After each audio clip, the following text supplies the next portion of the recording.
파리 근교 대형마트. 개장 5분 만에 에어컨 진열대가 텅 빕니다. 마지막 2대를 놓고 어른 셋이 서로 밀치다 결국 경찰이 출동했습니다. 카트를 밀치고 새치기 하는 사람들 사이로 마트 직원은 그저 셔터를 반쯤 내린 채 지켜만 봅니다. 2026년 6월 23일 프랑스 랑드주 피소의 기온계가 가리킨 숫자는 44.3도. 1947년 프랑스가 기온을 재기 시작한 이래 가장 높은 수치였습니다.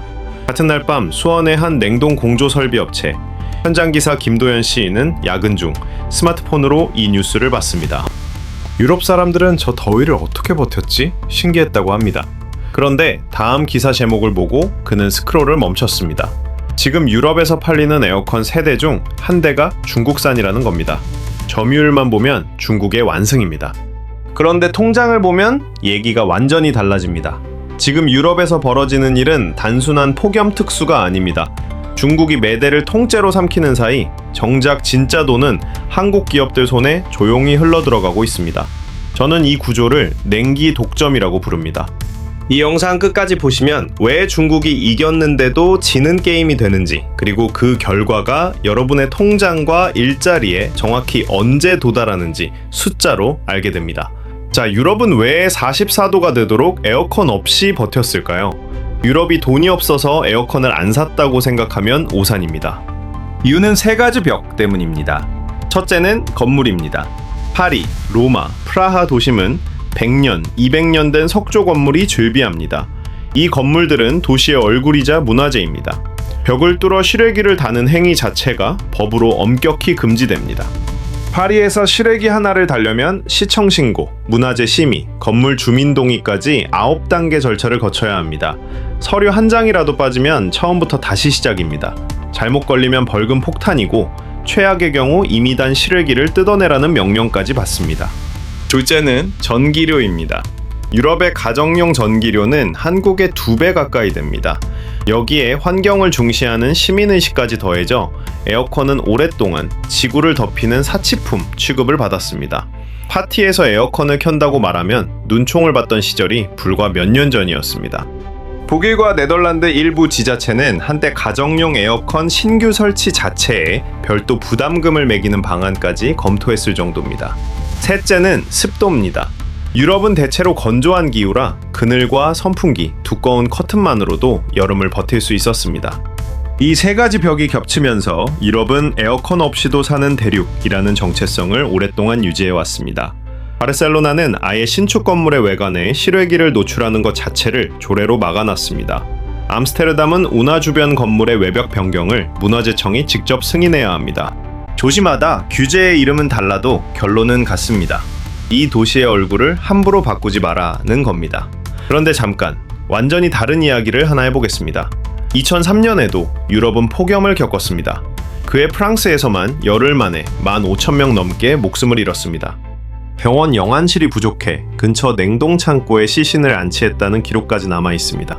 그런데도 그로부터 23년이 지나도록 유럽의 에어컨 보급률은 20%를 넘기지 못했습니다. 반면 같은 기간 한국은 90%를 훌쩍 넘었고 미국은 10집 중 9집이 에어컨을 놓았습니다. 미국도 처음부터 그랬던 건 아닙니다. 1950년대 초만 해도 미국 가정의 에어컨 보급률은 10%도 안 됐습니다.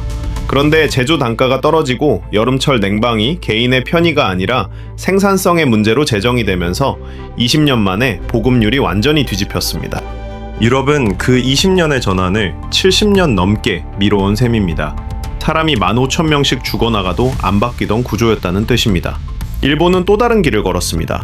지진 때문에 목조주택이 많았던 일본은 오히려 벽식 구조가 아니라서 실외기 설치가 유럽보다 훨씬 자유로웠습니다. 1970년대부터 에어컨을 가전이 아니라 생활 인프라로 규정하고 정부가 보급을 장려했고 지금 일본의 에어컨 보급률은 90%를 넘습니다. 결국 에어컨이 널리 퍼지느냐 마느냐는 기후가 아니라 그 나라의 건물 구조와 정책 설계가 결정했다는 뜻입니다. 유럽은 하필 그 2가지 모두에서 가장 불리한 조건을 갖고 있었습니다. 인정할 건 인정해야죠. 유럽인들의 절제가 딱히 미련해서는 아니었습니다. 좁은 골목, 낡은 배선, 두꺼운 석벽은 애초에 냉방을 염두에 두지 않고 설계된 건물들입니다. 실외기 하나 다는데 9단계 행정 절차를 요구하는 나라에서 왜 지금 갑자기 이 벽이 무너지고 있을까요? 답은 간단합니다. 자존심으로 버틸 수 있는 온도는 40도까지였습니다. 44.3도는 그 자존심을 태워버렸습니다. 2030년 유럽 에어컨 시장은 1990년 700만 대에서 1억 대 돌파를 앞두고 있습니다. 한 세대 만에 10배 넘게 커지는 노다지 시장. 문제는 이 시장에 가장 먼저 깃발을 꽂은 게 한국이 아니라 중국이었다는 겁니다. 더 큰 그림을 보면 이건 유럽만의 이야기가 아닙니다. 국제에너지기구는 2050년까지 전 세계 에어컨 대수가 지금보다 3배 가까이 늘어난 56억 대에 이를 것으로 내다봤습니다. 지구 전체가 냉방방을 두고 벌이는 이 싸움에서 유럽은 그저 가장 늦게, 가장 극적으로 뛰어든 마지막 대륙일 뿐입니다. 지금 이 시장을 보는 모든 기사의 프레임은 똑같습니다. 중국이 유럽 시장을 삼켰다. 그런데 이 프레임은 무대 앞만 보고 있습니다. 진짜 게임은 무대 뒤에서 벌어지고 있었습니다. 그것도 이미 몇 년 전부터요. 한국 기업들이 더 좋은 드릴로 저 두꺼운 석벽을 뚫을 방법을 고민할 때 중국의 메이디는 아예 다른 걸 봤습니다. 창문입니다. 실외기를 벽에 박지 않고 창틀 브래킷에 걸치는 무설치 분리형 제품 포터 스플릿을 내놓은 겁니다. 드릴도 벽 뚫는 허가도 문화재 심의도 필요 없습니다. 창문 하나만 있으면 됩니다. 이건 단순한 신제품이 아닙니다. 유럽이 100년 넘게 쌓아온 복잡한 설치 규제를 통째로 우회해버린 겁니다. 규제를 정면으로 뚫은 게 아니라 규제가 애초에 손대지 못하는 틈새로 걸어 들어간 겁니다. 올해 상반기 메이디의 서유럽 에어컨 매출은 지난해보다 70% 넘게 늘었습니다. 포털 스플릿은 품절 대란까지 빚으며 중고 가격이 신제품 가격을 역전하는 일까지 벌어졌습니다. 파리의 한 세입자는 이 제품을 구하려고 온라인 중고거래 사이트를 매일 새벽마다 새로 고침했다고 인터뷰에서 밝혔습니다. 집주인의 허락도 시청 신고도 필요 없다는 사실이 그에게는 거의 구원처럼 느껴졌다고 합니다. 100년 된 규제의 벽 앞에서 무력했던 세입자에게 창문에 걸치는 작은 기계 하나가 처음으로 스스로 더위를 이길 수 있다는 감각을 준 셈입니다. 여기서 충격적인 사례가 하나 더 있습니다. 하이얼도 가만히 있지 않았습니다. 유럽 매출에서 에어컨 비중을 20%까지 끌어올리겠다는 목표를 세웠고 실제로 두 자릿수 성장을 눈앞에 두고 있습니다. 그리 역시 유럽 매출이 40% 넘게 성장했습니다. 메이디 하이얼, 그리, 중국 3사가 유럽 에어컨 시장의 3분의 1가량을 가져갔습니다. 한 회사도 아니고 세 회사가 동시에 그것도 각자 다른 전략으로 유럽을 밀어붙이고 있다는 겁니다. 여기에 중국은 돈으로 시간도 샀습니다. 하이얼은 이탈리아 냉장고 공장을 인수했고 메이디는 독일의 로봇 명가 쿠카를 5조 원에 삼켰습니다. 과거 싸구려라는 꼬리표를 떼고 독일제 수준의 품질 관리 체계를 통째로 사들인 겁니다. 메이디 그룹은 2024년 매출 4,091억 위안, 원화로 약 78조 원을 기록하며 전년 대비 9.5% 성장했습니다. LG전자 생활가전 사업본부 H&A 매출이 같은 해 33조 2,033억 원이었으니 메이디 한 회사가 LG전자 생활가전 사업부의 약 2.3배 덩치라는 뜻입니다. 이 신뢰는 가전에서 끝나지 않습니다. 가전 매장에서 쌓은 품질 신뢰가 스마트폰을 거쳐 전기차, 그러니까 비아디 같은 브랜드로까지 이어지는 신뢰의 도미노 현상이 유럽 소비자 사이에서 관측되고 있습니다. 에어컨 하나 잘 만든다고 자동차까지 잘 만드는 건 아니지만 소비자의 머릿속에서는 중국산이라 못 믿겠다는 인식 자체가 조금씩 허물어지고 있다는 뜻입니다. 도미노가 한 장 넘어가면 그 다음 장은 훨씬 쉽게 넘어갑니다. 숫자만 보면 완벽한 승리입니다. 그런데 여기서 진짜 무서운 반전이 시작됩니다. 지금까지 다들 중국이 이겼다고 말합니다. 그런데 틀렸습니다. 중국은 이겼다기보다 이겨야만 하는 늪으로 스스로 걸어 들어가고 있었습니다. 30만원짜리 중국 에어컨 한 대를 팔아 제조사가 손해지는 돈 얼마인지 아십니까? 원자재와 부품에 12만원, 인건비와 물류비와 관세에 8만원, 유럽 현지 유통 마진과 광고비에 9만원이 빠져나갑니다. 제조사 최종 순이익은 1만원 남짓입니다. 커피 2잔 마시면 끝나는 돈입니다. 세계 시장을 삼킨 중국이 정작 손에 쥐는 돈은 거의 없다는 얘기죠. 이 구조를 한번 그려보겠습니다. 점유율을 늘리려고 가격을 낮춥니다. 가격을 낮추니 대당 이익이 줄어듭니다. 이익이 줄어드니 신제품 개발과 냉매 기술 연구에 쓸 돈이 줄어듭니다. 연구비가 줄어드니 기술 격차는 좁혀지지 않고 결국 또 가격으로만 싸워야 합니다. 많이 팔수록 가난해지는 악순환입니다. 이 악순환에 중국 3사가 동시에 빠지면 유럽 가정용 시장 전체가 저수익 구조로 굳어버립니다. 여기에 유럽의 강력한 환경 규제, F가스 규제까지 덮쳤습니다. 온난화를 유발하는 기존 냉매 사용이 제한되면서 친환경 냉매 가격이 치솟았고 기술력이 부족한 중저가 업체들은 이 문턱을 넘지 못하고 주저앉고 있습니다. 냉매 하나 바꾸는 게 별일 아닌 것처럼 들리실 수 있는데 실제로는 냉매가 바뀌면 압축기 설계부터 배관 두께, 안전 인증까지 제품 전체를 다시 개발해야 하는 수준의 변화입니다. 이 수치는 업계 보고서에 다 나와 있습니다. 그런데 어떤 중국 업체도 이 규제의 진짜 의미를 먼저 나서서 말하지 않습니다. 말하는 순간 자기 원가 구조가 얼마나 취약한지 드러나기 때문입니다. 실제로 유럽연합 집행위원회는 F가스 규제를 저가 수입산 냉방기기의 품질 관문으로 활용하겠다는 입장을 공식적으로 밝힌 바 있습니다. 유럽이라는 제3자가 직접 이 문턱의 존재를 확인해준 셈입니다. 중국 업체들은 지금 자기들이 만든 치킨 게임의 늪으로 스스로 걸어 들어가고 있습니다. 이 규제는 시간이 갈수록 더 세집니다. 유럽연합은 F가스 감축 목표를 단계적으로 강화하는 로드맵을 이미 발표해뒀습니다. 지금 문턱을 겨우 넘은 업체도 몇 년 뒤에는 다시 그 문턱 앞에 서야 한다는 뜻입니다. 들어올 때는 창문 하나로 충분했던 시장이 나갈 때는 매번 새로운 규제의 문을 통과해야 하는 구조로 바뀌고 있는 겁니다. 그럼 그 사이 삼성과 LG는 뭘 하고 있었을까요? 거실 점유율 전쟁에는 아예 끼지 않았습니다. 대신 판 자체를 갈아엎었습니다. 개인용 가전 B2C 대신 100배 더 큰 B2B, 그러니까 기업 간 거래로 움직이는 공조 시스템 시장을 선택한 겁니다. 대형 건물의 냉방 설비는 한 번 깔면 배관 구조상 20년 동안 그 회사 부품으로만 관리해야 합니다. 다른 회사 제품으로 바꾸려면 배관을 전부 뜯어내야 하니 사실상 불가능합니다. 한 번 잡으면 20년이 보장되는 시장이라는 뜻입니다. 삼성은 2조 원을 들여 유럽의 원조 공조 기업 플래트그룹을 인수해 이 인프라를 통째로 장악했습니다. 플래트그룹은 1901년 스웨덴에서 시작해 100년 넘게 유럽 건물들의 냉난방 표준을 만들어 온 회사입니다. 삼성은 제품이 아니라 유럽 공조업계의 표준 그 자체를 산 셈입니다. LG는 스페인과 세르비아의 대규모 주택단지에 히트펌프 1,500대를 공급하며 도시의 냉방 뿌리를 잡았습니다. 계산을 한번 해보겠습니다. 가정용 에어컨 한 대를 30만 원에 팔면 제조사 이익은 2만 원 남짓이라고 말씀드렸습니다.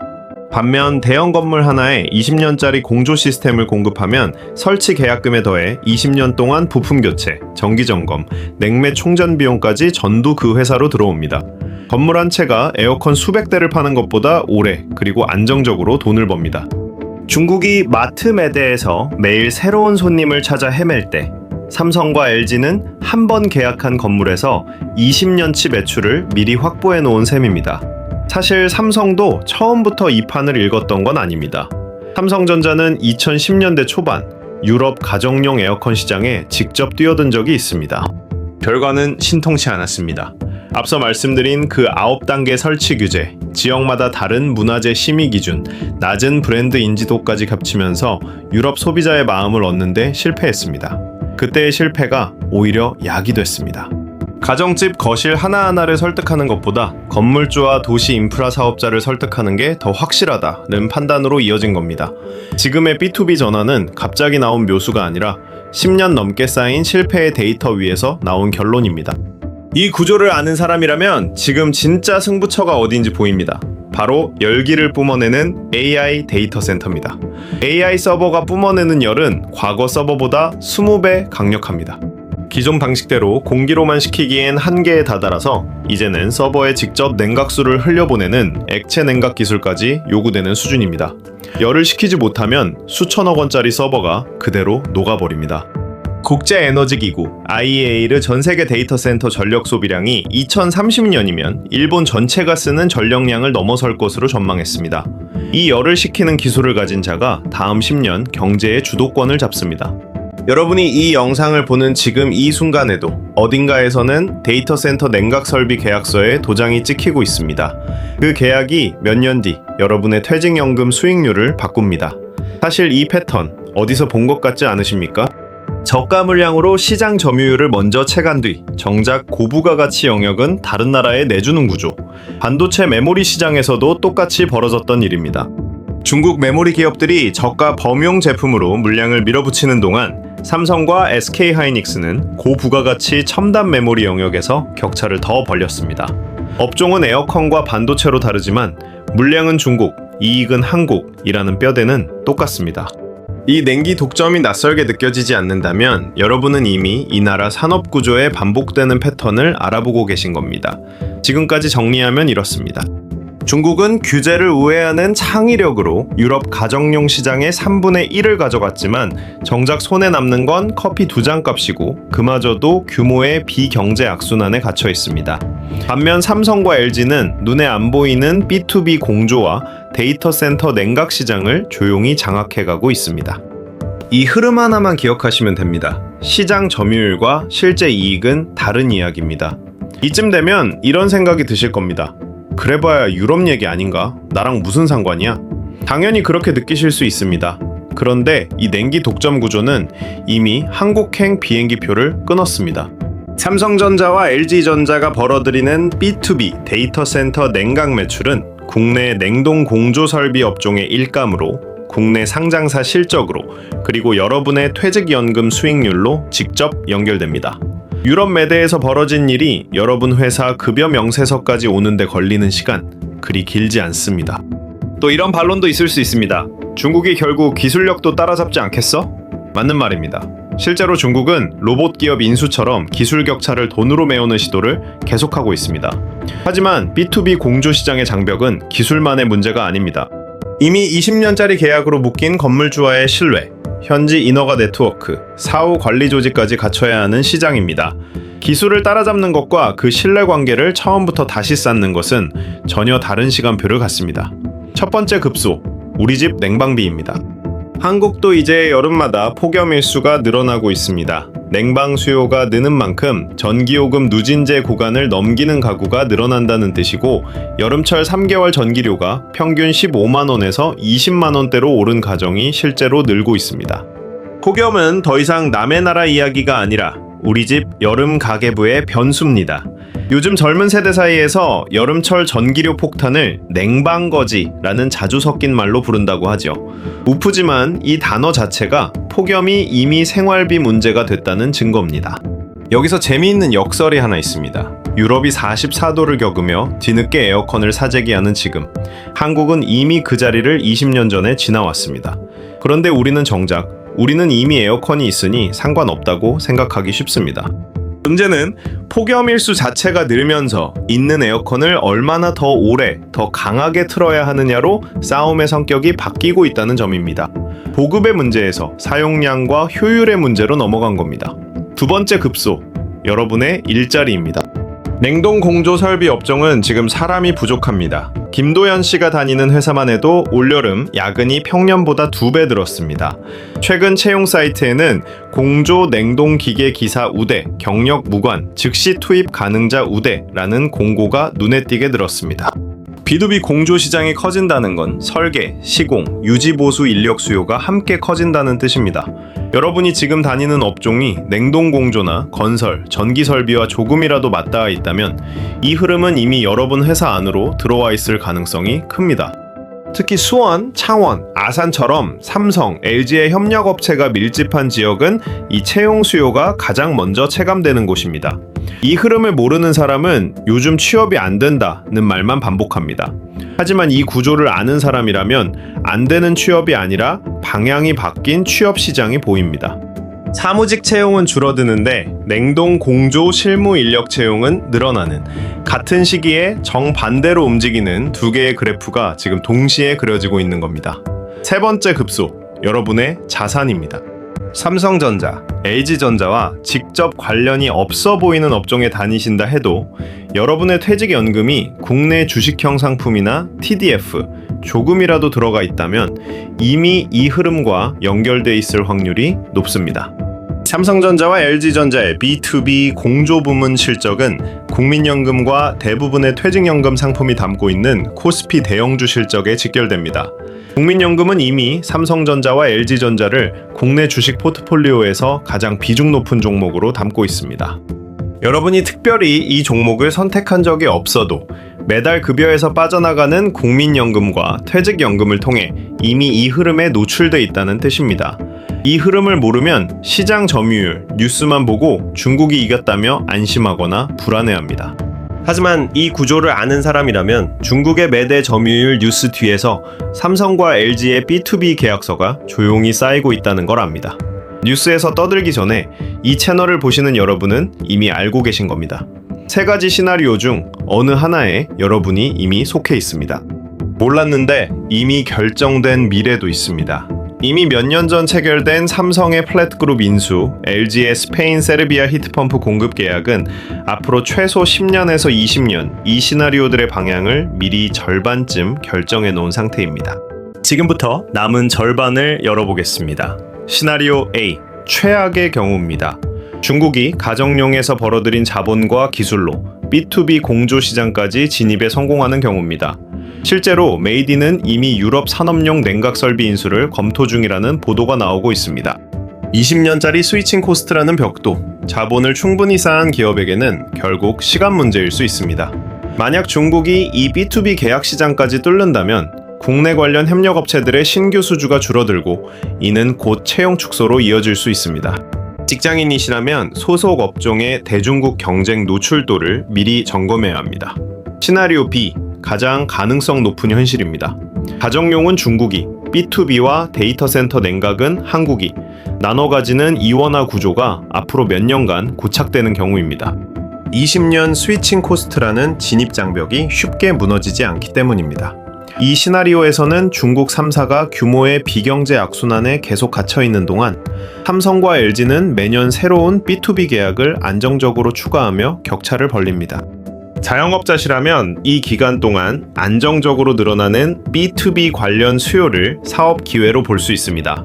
예를 들어 건물 관리업이나 설비 유지 보수업을 겸하고 계신 분이라면 지금이 관련 자격이나 협력 계약을 늘릴 시점입니다. 시나리오 C, 의외의 반전입니다. AI 데이터 센터 냉각 수요가 예상보다 훨씬 빠르게 폭발하며 삼성, LG의 B2B 부문이 다음 슈퍼사이클의 주역이 되는 경우입니다. 이미 국내외 빅테크들이 데이터 센터 냉각 설비를 선점하려는 움직임을 보이고 있고 이 수요는 AI 산업 성장 속도와 그대로 맞물립니다. 이 경우 냉방 가전 회사로만 여겨지던 삼성, LG의 기업 가치 평가 방식 자체가 AI 인프라 기업으로 재조정될 가능성도 있습니다. 투자자시라면 지금부터 두 회사의 B2B, HVAC 부문 실적 발표를 따로 챙겨볼 가치가 있습니다. 첫째, 직장인이시라면 냉동공조 관련 자격증을 알아보십시오. 공조 냉동기계 기사, 에너지 관리 기사 같은 국가 기술 자격은 B2B 공조 시장이 커질수록 수요가 함께 늘어나는 자격입니다. 한국산업인력공단 큐넷 사이트에서 연간 시험 일정과 응시 자격을 바로 확인할 수 있고 관련 학과나 실무 경력이 없어도 준비 과정을 거쳐 도전할 수 있는 자격입니다. 지금 이 흐름이 이미 시작된 이유는 20년짜리 스위칭 코스트로 묶인 B2B 계약이 한 번 늘어나면 그 유지보수 인력 수요는 계약 기간 내내 꾸준히 발생하기 때문입니다. 반짝 특수가 아니라 구조적으로 오래가는 수요라는 뜻입니다. 특히 냉동공조 관련 협력업체가 밀집한 수원, 창원, 아산 지역의 채용 공고를 눈여겨보시길 권합니다. 둘째, 자영업자시라면 여름철 전기요금제를 다시 점검하십시오. 한국전력이 운영하는 계절별, 시간대별 선택요금제로 바꾸는 것만으로 매장 규모와 영업시간에 따라 연간 수십만 원을 아낄 수 있는 경우가 많습니다. 왜 효과가 있느냐면 누진제 구간은 냉방 수요가 몰리는 여름 한 달만 기준으로 설계되어 있는 경우가 많아서 매장 특성에 맞는 요금제로 바꾸면 같은 사용량이라도 청구액이 크게 달라지기 때문입니다. 한국전력 고객센터나 홈페이지에서 요금제 비교 시뮬레이션을 무료로 제공하니 확인해 보시길 권합니다. 셋째, 투자자시라면 삼성전자와 LG전자의 B2B, HVAC 부문 실적을 분기마다 따로 확인하십시오. 두 회사 모두 실적 발표 자료, R 자료이 PS 레이트 대샤워부별 매출을 공개하며 각사 홈페이지의 IR 게시판에서 분기 보고서를 무료로 내려받을 수 있습니다. 왜 이게 중요하냐면 가전 부문 매출은 환율과 소비 심리에 따라 흔들리지만 20년짜리 B2B 계약은 한번 체결되면 실적에 꾸준히 반영되는 안정적인 매출이기 때문입니다. 시장이 가전 부문 숫자만 보고 일희일비할 때 이 구조를 아는 투자자는 B2B 성장률을 따로 챙겨봅니다. 직접 종목을 고르기 부담스러우시다면 국내 산업재, 인프라 관련 ETF를 통해 이 흐름에 분산 투자하는 것도 방법입니다. 넷째, 세 가지 모두 해당하지 않더라도 한 가지는 기억해 두십시오. 앞으로 뉴스에서 중국산 가전이 유럽을 점령했다는 제목을 보시면 그 뒤에 반드시 그럼 이익은 누가 가져가고 있나를 스스로 되물어 보시길 권합니다. 이 질문 하나가 이번 냉기 독점뿐 아니라 앞으로 나올 비슷한 산업 뉴스를 해석하는 기준이 되어드릴 겁니다. 중국은 규제를 읽는 독해력으로 유럽 매대의 바닥을 장악했습니다. 한국은 보이지 않는 인프라로 무대 뒤 실익을 챙겼습니다. 이게 바로 냉기 독점의 실체입니다. 점유율은 중국이, 이익은 한국이 가져가는 구조. 하지만 방심하는 순간 이 구도는 언제든 뒤집힐 수 있습니다. 구조를 알면 뉴스 제목 뒤에 숨은 진짜 승부가 보입니다. 44.3도라는 숫자는 한 도시의 기록으로 끝나지 않습니다. 그 숫자는 창문형 에어컨의 품절 대란을 만들었고 그 대란은 중국 3사의 매출 그래프를 밀어 올렸고 그 매출은 다시 규모의 비경제라는 늪으로 이어졌으며 같은 시간 삼성과 LG는 그 늪 바깥에서 20년짜리 계약을 조용히 쌓아 올렸습니다. 하나의 폭염이 이렇게 긴 사슬을 만들어냈다는 걸 아는 사람과 모르는 사람은 앞으로 비슷한 뉴스를 볼 때마다 전혀 다른 것을 보게 될 겁니다. 김도현 씨는 이 뉴스를 본 다음 날 회사의 공조 냉동기계 기사 자격증 준비반 얘기를 꺼냈다고 합니다. 누가 시켜서가 아니라 구조를 알고 나니 자연스럽게 나온 선택이었습니다. 여러분에게도 이 영상이 그런 작은 선택 하나를 만들어 드릴 수 있다면 좋겠습니다. 다음 영상에서는 이 냉기 독점 구조가 한국 냉동 공조 업종의 채용 공고에 실제로 어떻게 반영되고 있는지 현장 데이터로 직접 추적해 보겠습니다. 오늘 영상이 도움이 되셨다면 구독과 좋아요 부탁드립니다. 여러분이라면 다음 여름 어떤 브랜드의 에어컨을 선택하시겠습니까? 가격인가요? 아니면 이 구조에 대한 신뢰인가요? 댓글로 여러분의 생각을 들려주세요. 오늘도 연계어경제학과 함께 해주셔서 진심으로 감사합니다.